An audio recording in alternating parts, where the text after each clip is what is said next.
The only one you have to prove yourself to is yourself, okay? That's something that I've struggled with growing up. I've always felt like I've owed people something because just of how much happiness I've gotten in life sometimes, and that's not the case. While it is not a bad thing to want to repay it, it's not a necessity. I am by no means obligated to, and so learning to cope with that like, hey, I don't owe anyone anything. I'm allowed to just live.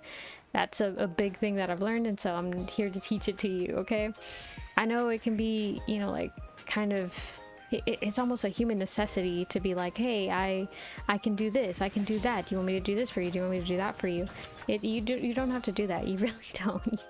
You will live perfectly fine without doing that. Like, that's not something that you have to do. The only one that you should be worried about, because okay, for me the main part of that is, oh well, I don't want them to think this, oh well, I don't want them to think that about me, because that's not the case.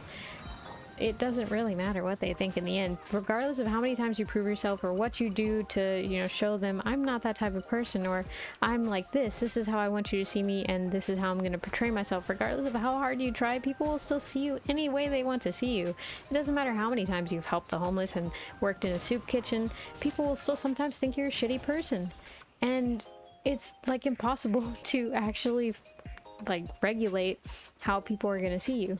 So just, you know, kind of stop trying and just do you, because at the end of the day, as long as you're a person you're comfortable with, that's what matters, and that's the goal at the end of the day. So always remember, who are you trying to prove yourself to? You?